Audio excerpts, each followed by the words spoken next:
Kuminga or Al Horford play last night in Miami? Well, you didn't get to. And the Heat took advantage of that. A 110-96 win. Norman Powell with 25-6. Bam!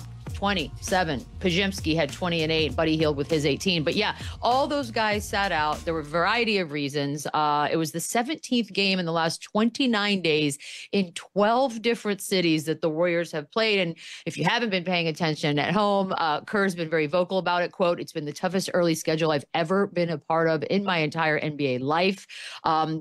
He's been saying a lot about that, Chandler, a lot of schedule talk, and then all these guys sit. So I'm wondering, it seems like a big number this early on in the season. If you go back and compare to others, it is a big number. But what changes are we making here? Like, what would you make?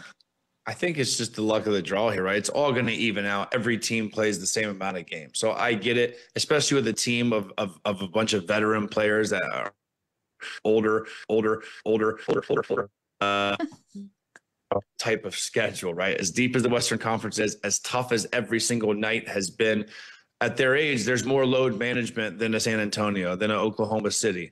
Now, I also think everything evens out. And again, when you look at it right now, Houston's only played like 13 or 14 games. So the fact that Golden State has played 4 or 5 or 6 more games in that small period, that is tough, being, at their age and the status where they are in their career. But also, again, other teams are going to go through it. Other teams are going to have the same amount of back-to-backs, and it's all going to balance out. So is it a tough break to start off this way and kind of dig this hole and force guys to sit the one time they go to the Eastern Conference? Like, that does suck. We talk about this all the time. I think Steve Kerr has even said this before. I want our guys to play. I want fans to get that experience. Well, the Golden State Warriors go to Miami one time this year, and they didn't get to see any of those guys play. So you can't have it both ways. Like, you didn't even get that. Exactly. So you can't have it both ways. I do think it'll all even out. The schedule makers didn't try and stiff the Warriors this year. I think that's just how it worked out, and I think it's all going to balance. So tough break for them. But again, that just means their schedule is about to get lighter and a little bit looser. So it's good times to come. I kind of want to. I would want to. Chandler said it perfect. From top to bottom, he said it perfect. It's not really a lot that I can expand on that. But again, if you're going through the ringer, if you're going through the ringer early in this season like this, listen, at some point it's going to be favorable for them where they're going to have a bunch of home games, and they're going to be able to rack up games if they can compete at a high level with the age of this team and dealing with some of these knick-knack injuries. But like I said, like Chandler just said, it's all going to balance out. Everybody is going to go through it at some point in this season. It just so happened to be early for the Golden State Warriors. I know. I feel like it's psychological. Like, if you have a daunting list of things, I'd rather get the hard stuff over with first and then just sort of cruise. Hopefully. Call me crazy. I'd rather this way. Obviously, I don't want to be 500, but I'd rather get this part out of the way, be where I am, and know easier roads are ahead, especially with this team. I want to be playing my best basketball later in the season, post All-Star weekend. And that's when their schedule is going to loosen up. Yep. Not even your best basketball, but you don't want to be in the hunt and have to go on the road for 2.5 weeks and do this schedule while you're in the hunt trying to find a position. You'd rather be in the hunt at your home, being able to be comfortable, and in an environment where you're gonna have support from your fan base. So going through this right now and being able to survive it, I think this works for them in the long run.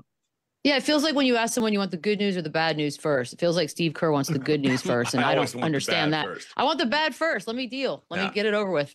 He did have perhaps his version of an explanation of why things are happening the way they are.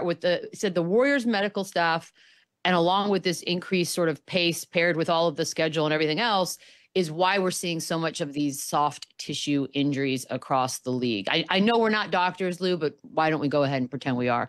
They don't make me Dr. Williams. Well, you could be a doctor. Does that feel like maybe that is an explanation? And a reminder, he does have an older team, so that has to be mentioned as well. But yeah, I'm interested to see where all of this information and data goes as far as, the injuries. Obviously we've been highlighting calves a lot because the calf injury has been happening to a lot of our marquee guys. As far as the pace of the game, I can't speak to the pace. It looks regular to me. I know that they're getting up and down the floor a lot more, but we're also shooting a lot of jump shots and a lot of three-pointers as well. And it's not so much contact and running as much. Guys are running from three-point line to three-point line.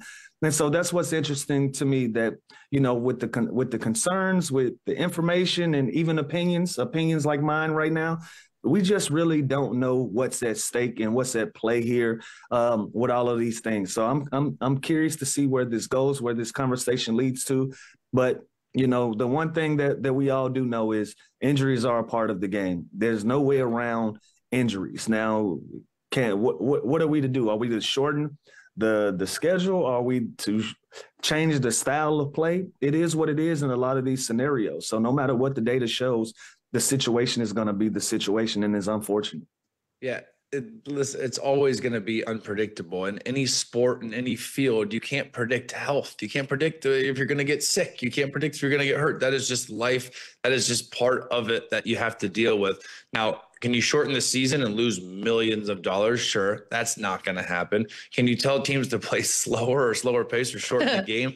That's not going to happen. It's like my first injury, I literally fell down. My foot got caught in a guy's jersey and I chipped cartilage in my knee. No matter if I didn't play the night before, or if I did my cardio or didn't practice, or I was non-contact, that still would have happened. And I still would have got hurt no matter what proper steps I took before that. So again, I think it's minimizing it. I think it's limiting your exposure to it. But at the end of the day, injuries are a part of it, and they're going to happen regardless of if the season is, because you know what? We shorten the season to 60 games.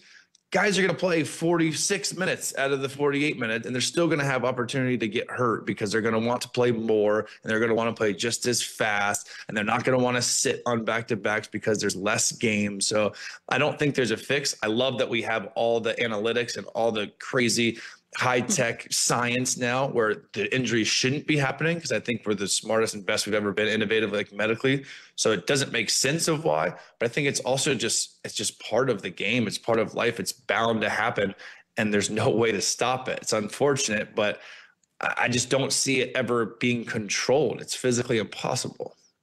Yeah, it's. I wonder if the NFL, because like we had a weekend where like 5 quarterbacks left games. Like I don't know if they spend as much time discussing this as we do over here on this side of the pond. But Jimmy Butler, we love to read into everything, and as we mentioned, he didn't play, and this would have been a cool return, but he didn't shake hands with anybody. And again, not in a uniform, so I don't even know if it counts. Chandler, is this a big deal?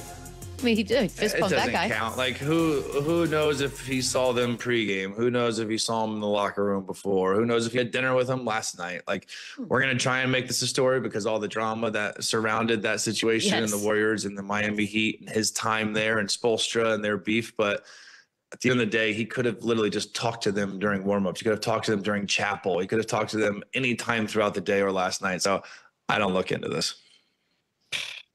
Chandler's on the roll today. Everything he's saying, I'm agreeing. I'm going to retweet everything that he's saying today.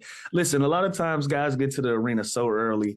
You see your friends, you see the equipment managers, you see the guys that you were cool with, the ticket attendants and the people that helped your mom and your family get to their seats, and you check in with all of these people before the game even starts. And so when it's done, it's done. You get back to the locker room and you worry about the team that you're playing with, and all of that stuff is over, or everything is going on behind the scenes. So I couldn't agree with Chandler more than that. A lot of times you've already did your hugging and kissing babies and doing all of the welcome back stuff before the cameras are even on. Sometimes when you see guys doing a little too much with the handshakes and the hugs pregame, right before tip off, is just theater. It's just something for people to talk about. It's a lot. So I'm anti-hug anyway. So and also they lost and he didn't play. And I want to say I'm not like, who cares?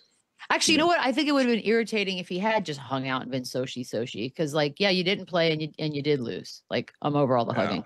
No more hugging in the NBA. You can't win for losing, so just go to the bat. I've heard that phrase so many times in the last 48 hours. I went from never hearing it to now I hear it. All right, we're gonna take a quick break. I just wanted to let you guys in on my life. Coming up next, Larry Sanders will join the show. We'll talk some hoops. Hello. We'll be right back. Run it back, yeah.